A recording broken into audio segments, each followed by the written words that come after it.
Sa app na to ay malalaman natin kung ano ng status ng bagyo at nasaan na ang bagyo. Ano to? Real time.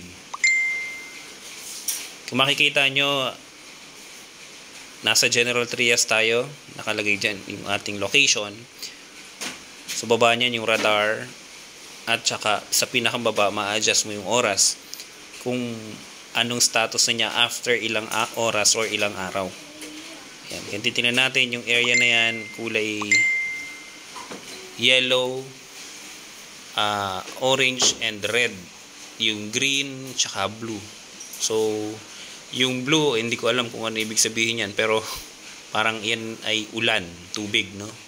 Tapos yung orange at yung pula, yan yung hangin.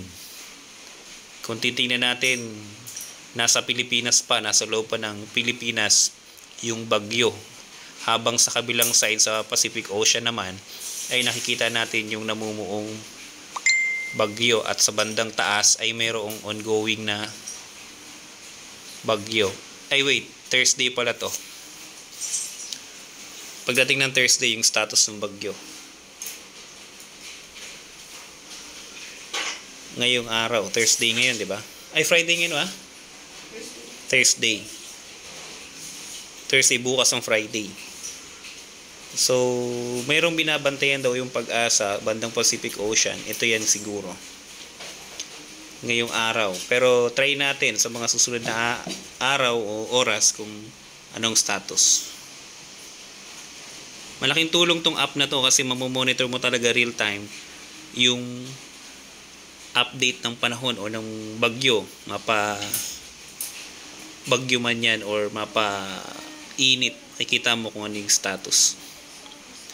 Yan, ngayong eto nakikita natin ay by Friday, bukas alas 7 ng umaga. Alas 7 ng umaga ng Friday, 4 PM, nakalabas na siya ng area of Philippine Area of Responsibility. So Saturday 26 papasok na siya sa Yulin, bandang China na siguro to.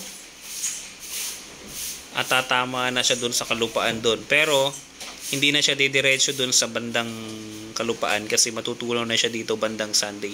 Samantalang yung isang bagyo na binabantayan ay papalapit sa Pilipinas ng Sunday. Ito yung Sunday, Monday, hindi na siya tatama sa Pilipinas. Pero yung kulay green, hindi ko alam kung anong kulay green na yan, ay mararamdaman sa party ng taas ng Luzon, sa bandang norte, no?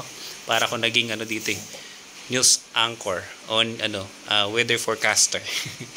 Malaking tulong yung app na to dahil tingnan mo, kitang-kita mo talaga yung bagyo. So magandang mag-download tayo nito at makikita natin yung mga nangyayari sa panahon natin.